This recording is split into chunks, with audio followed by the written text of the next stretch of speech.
시청자 여러분, 한 주간 편안하셨습니까? 편안하지 못하셨을 것 같습니다. 이 조정다운 조정이 있을 수 있다라는 말씀을 그동안 여러 차례에 걸쳐 드려왔었는데요. 하지만 저 역시도 이런 식의 주가 폭락이 있을 것이다라고는 상상조차 못했습니다. 이 투자자들이 폭락의 이유를 정확하게 인지하지 못하다 보니까 이 같은 폭락이 다시 생기는 거 아니야? 혹은 이제부터 하락이 시작인 거 아니야? 이런 불안감을 감추지 못하고 있습니다. 하지만 원인을 좀 아시면 절대 불안하지 않습니다. 그래서 오늘은 이 8월 2일과 지난 5일 날 있었던 이 끔찍한 폭락의 원인을 짚어드리도록 하겠습니다. 우선 시장에서 폭락의 이유로 제시되고 있는 것들을 좀 먼저 살펴보자면, 첫째가 엔캐리 트레이드의 청산입니다. 마침 정확하게 7월 11일부터 엔저가 엔고로 강하게 돌아서기 시작을 했으니까 이 주가의 하락 경로하고 정확하게 일치합니다. 7월 들어서 엔저가 강한 엔고로 되돌려졌던 이유는 숏 커버였습니다. 레버리지 투자자들은 그동안 엔저를 활용해서 엔화를 차입해서 미국 자산에 투자하는 그런 캐리 트레이드를 해왔었는데요. 이제 조만간 금리를 올리게 될 것이다라는 기대감이 커지기 시작하면서 엔캐리 트레이드 청산 물량이 한꺼번에 쏟아진 것이죠. 7월 중순부터 폭락장이 있었던 지난 월요일까지 엔화 선물 순매도 언와인딩은 무려 11만 계약에 달합니다. 전체 캐리 물량 중에서 60%가 동기간 동안 청산되었다는 것을 의미합니다. 하지만 엔캐리 청산은 시장 폭락의 원인이 아닌 결과입니다. 지금까지 1990년대 이후 엔캐리 트레이드의 무질서한 청산이 대략 3차례 정도 있었는데요. 1998년, 2001년, 그리고 2007년부터 2008년 사이입니다. 이 3번의 시기에 공통점이 있다면 연준이 급하게 금리를 내리는 상황이었다는 점이죠. 하지만 금리를 급하게 내려야 할 수밖에 없었던 이유가 있었습니다. 아시다시피 1998년은 구소련의 모라토리엄 선포가 있었고 롱텀 캐피탈이라고 하는 회사가 파산하는 이런 대내외적인 불확실성이 커졌던 시기였고요. 2001년도에는 닷컴 버블이 붕괴되면서 시장이 일시적으로 패닉에 빠졌던 적이 있었습니다. 2007년도, 2008년도는 아시다시피 미국의 부동산 위기가 있었던 해였죠. 하지만 지금은요. 그 당시처럼 위중한 상황도 아니고 엔캐리 트레이드의 정확한 물량도 측정하기 어렵습니다. 일부 요인은 되었을 것 같습니다, 저도. 하지만 폭락을 만들었던 전체 이유를 설명하지는 못합니다. 두 번째로 많이 제시되고 있는 악재는 미국의 경기 침체가 이미 시작되었다라는 거예요.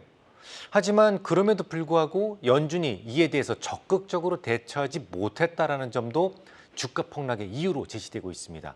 이 대표적인 근거로 제시되고 있는 것이 샴 룰입니다. 지난 2일 미 노동부에 따르면 7월 실업률이 4.3%로 지난 2021년 10월 이후 최고치를 기록을 했죠. 이에 따라서 3개월 실업률 평균은 12개월 전보다도 최저치보다도 0.53%포인트 오른 4.13%까지 상승했습니다. 샴룰의 한계치인 0.5%포인트보다 높기 때문에 이른바 샴의 법칙에 의해서 거의 100%의 확률로 경제가 불황에 빠질 것이다 라는 걱정이 생긴 것이죠. 하지만 파월은 데이터 의존적이다라는 말만 거듭 반복하면서 적극적인 대처를 하지 못했는데요.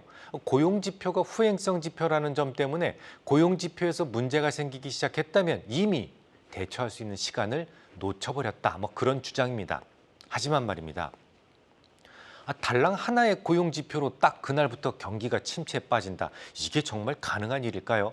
물론 고용시장의 점진적 둔화에 대해서는 이미 여러 차례 거론해 드렸어요. 그래서 완만한 고용 둔화에 대해서는 우리가 모두 다 알고 있습니다. 하지만 이번 고용지표가 여느 때보다 더 위축이 컸던 이유가 있거든요. 지난 7월 허리케인 여파가 크게 간섭했기 때문이었습니다. 7월 8일이었죠. 텍사스에는 허리케인 베릴이 강타를 했었는데요. 마침 그 주간이 고용 통계가 집계가 되는 기간이었어요.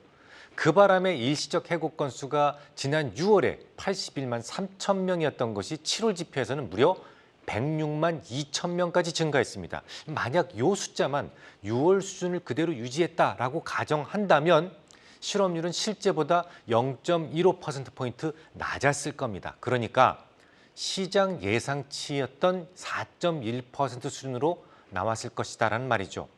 그럼 다른 고용 지표들은 어떨까요? 졸트 보고서에 나타난 해고 건수는 아직 팬데믹 이전에 미치지 못하고 있고요. 챌린저 감원 계획도 조금씩 늘고는 있어요. 하지만 2022년부터 2023년까지 진행됐던 테크 업종의 대규모 감원 당시보다 현저히 작습니다. 사실 미국 기업들 입장에서 본다면 특히 미국 고용의 대부분을 차지하고 있는 중소기업 서베이를 보면 구인 난항을 겪거나 적절한 노동자를 찾지 못한다는 응답이 여전히 역사적 고점 수준이거든요. 적어도 아직까지는 기업들의 대량 해고의 위험이 극도로 커지는 시기는 아니다라는 얘기입니다. ISM 제조업 지수와 고용 지표 등 몇 가지 지표를 제외한다면 다른 대부분의 경제 지표들은 양호한 수준입니다. 특히 아틀란타 연방은행의 GDP 나우에서는 3분기 미국의 GDP를 여전히 2.9% 증가할 것으로 예상하고 있는데요. 2.9% 성장률을 가지고 침체라고 하긴 좀 억지스럽지 않을까요? 무엇보다도 샴 룰을 만든 장본인인 이 클라우디아 샴은 과거 자신의 룰이 적용되지 않았던 사례가 있었기 때문에 무조건 침체를 가정해서는 안 된다고 조언합니다. 특히 지금은 실업자 가운데 해고, 계약 종료 비율이 낮은 시기인데다가 외국인들의 유입 증가로 인해서 실업자가 늘어난 측면이 있기 때문에 현재 이 쌈룰 인디케이터는 과거 기준보다는 낮춰봐야 된다라고 언급했어요. 이 부분에 대해서는 저 역시 많은 언급을 드렸죠. 남쪽 국경을 통해서 유입되고 있는 노동자들이 몰려들어서 실업률이 오를 것이다라고 말이죠. 그러니까 이 샴룰을 만든 사람도 경기 침체를 단정할 수 없고 또한 그 이후로 연준이 급히 회의를 열어서 금리를 인하할 필요가 없다라고 말했습니다. 그냥 100번 양보해서 미국 경기 침체 있다고 가정하자고요. 그냥. 그래도 이런 식의 주가 폭락은 설명이 어렵습니다. 지난 수년 동안 미 경제의 침체 가능성은 끊임없이 제기되어 오지 않았습니까? JP 모건, 모건 스탠리 등 많은 IB들이 미국 경제가 침체에 빠질 수도 있다는 경고를 이미 수년 전부터 계속 반복해 왔어요. 이미 경기 침체에 빠졌을 수도 있습니다. 그렇지만 주가는 어때요? 오히려 쉼 없이 상승해 왔지 않습니까? 또한 연준이 행동을 늦게 했기 때문에 주가 급락이 왔다라는 주장에도 동의하기 어렵습니다. 저는 오히려 그 반대로 생각하고 있어요. 만약에 말입니다. 연준이 7월에 금리를 내렸더라면 시장은 오히려 더 큰 혼란에 빠졌을걸요. 시장 침체를 그대로 인정해버리는 것이나 다름이 없었을 테니까 말이죠. 그러니까 얼마나 현재 상황이 위중했더라면 예정된 경로를 벗어나 급하게 금리를 내렸을까라는 생각이 많아졌을 겁니다. 자, 세 번째로 제시되고 있는 것은 미국 이외의 지역이라도 미국의 기술이 사용된 제품이라면 중국에 수출할 때 미국의 허가를 받아야 된다라는 점, 더불어서 HBM에 대한 중국 수출도 제한될 수 있다라는 뉴스가 되겠습니다만 이건 좀 많이 벗어난 것 같죠? 그렇다면 삼성전자와 SK하이닉스 이외의 주가 하락을 설명할 수가 없어요. 8월 2일과 5일 이틀에 걸쳐서 지수가 급락하는 상황에서 우리나라보다 일본의 낙폭이 훨씬 더 컸었거든요. 일본에서는 중국에 HBM을 수출하지 않습니다. 네 번째로 많이 나오는 주장이 이 버핏이 애플을 주식을 매도했다라는 거예요. 하필이면 8월 5일 급락장과 맞물려서 나온 재료이기 때문에 정말 많은 분들이 버핏 때문에 주가가 하락했다라고 생각하실 수 있는데요. 애플에 대한 매각 대금은 만기 1년 미만의 T빌로 돌려진 것으로 알려지고 있습니다. 그러니까 애플을 매도했고 매도한 돈으로 다른 종목을 아직 사지 않았다는 말이 됩니다. 이제 벅셔의 현금은 역대 최대치인 2,769억 달러까지 치솟았습니다. 딱 폭락 전에 절반이나 애플 주식을 매도했다. 역시 버핏은 최고의 트레이더다 라면서 칭찬하시는 분들도 많았습니다. 하지만 말이죠. 이 버핏은 단기 트레이더가 아닙니다. 그가 젊었을 때에도 마켓 타이밍을 잡아서 고점 매도, 저점 매수하는 스타일로 매매를 했다라는 이야기를 한 번도 들어보지 못했어요. 그가 향후 시장이 안 좋을 것을 생각해서 미리 매도한 것은 아닙니다. 실제로 버핏의 애플 매도는 지난 1분기에도 있었어요. 버핏이 주식을 덜어낼 때는 그 주식의 매력이 떨어질 때입니다. 제 생각입니다만 애플의 중국 매출이 하락하는 것을 걱정해서 매도하지 않았나 싶습니다. 미국과 중국 간의 불협화음은 나날이 심해지고 있는데 앞으로는 중국향 매출이 더 많이 감소할 수도 있겠구나라는 생각 말이죠. 그리고 버핏이 어떤 종목을 좀 매도했다고 해서 주식시장 전체가 폭락한 적은 없습니다. 그럼 뭘까요? 주가 폭락의 이유 말입니다. 자, 이미 수주 전부터 말씀을 드렸지만 금리가 원인을 제공하기는 했습니다. 요 금리란 게 너무 올라도 걱정, 너무 빨리 내려도 걱정입니다. 지난 2023년 8월부터 10월까지는요, 미국의 CPI가 3%에서 3.7%까지 재반등하면서 미 국채 10년물 금리가 4%대에서 5%대까지 급등한 적이 있었습니다. 당시 S&P 500 지수와 코스피는 고점 대비 각각 10%, 15%나 급락했었죠. 그러다가 미국 10년물 국채 금리 상승이 진정되면서 지수는 반등을 시도합니다. 그러니까 바로 얼마 전까지만 해도 금리가 오를 때 주가는 하락하는 게 맞았어요. 하지만 지금은요, 정반대의 모습이죠. 7월 11일 CPI가 안정되면서 금리가 하락하기 시작했는데요. 이때부터 대형주 위주의 하락이 전개됐습니다. 이 부분에 대해서는 설명을 이미 충분히 드렸으니까 생략하기로 하고요. 자, 그러다가 2024년 8월 첫째 주에 발표됐던 미국 7월 실업률이 4.3%까지 상승하면서 10년물 국채 금리는 3.8%까지 급락합니다. 이후로 S&P 500 지수와 코스피는 더욱 급격한 조정을 보이게 되죠. 그러니까 이번에는 금리 상승이 아니라 하락하는 것이 악재로 작용을 한 겁니다. 이처럼 금리는 너무 급격하게 움직일 경우 올라도 혹은 내려도 증시 변동성을 키우는 역할을 하게 되는데요. 이 말은 결국 현재 진행되고 있는 금리 급락이 멈춰야 지수의 본격적인 반등도 기대할 수 있다는 말이 되겠죠. 그래서 저는 금리 이벤트가 딱 시작되는 9월 FOMC 회의를 유력한 반등의 지점으로 말씀을 드려왔던 것이고요. 하지만 금리 역시 증시 하락의 중요한 트리거는 되었을 뿐 최근 주가의 급격한 조정을 모두 설명하지는 못합니다. 증시 하락을 만든 것이 금리라면 주가의 폭락을 만든 장본인은 ETF 증폭 효과와 로스컷입니다. 자, 금 ETF를 예를 들어 설명을 드리죠. 금 ETF를 운용하는 운용사는 실제 금 현물을 보유합니다. 누군가가 금을 사고 싶을 경우에 예전에는 금을 직접 매수하는 방법을 통했어야 하지만 지금은 금 ETF를 통해서도 매수가 가능해진 것이죠. 하지만 금 ETF의 규모가 너무 커지게 되면서 오히려 금 가격의 변동성을 가져온다는 부작용이 생깁니다. 예를 들어서 금이 앞으로 오를 것 같아서 금을 보유하고자 하는 사람이 있다면 금 ETF를 매수할 테고 금 ETF 운용사는 그만큼의 실물 금을 더 보유해야 하기 때문에 기존의 공급과 수요의 균형보다 훨씬 더 많은 금이 매수될 수밖에 없습니다. 때문에 금 가격은 더 오랜 시간에 걸쳐서 상승하게 되죠. 반대로 금 가격이 하락할 것이다라고 생각될 때도 금 ETF가 동시에 매도되기 때문에 전통적인 금 가격의 하락 속도를 월등하게 넘어서는 하락이 수반됩니다. 오를 때 더 오래 오르고 내릴 때는 더 빠르게 내려가는 현상을 ETF 증폭 효과라고 합니다.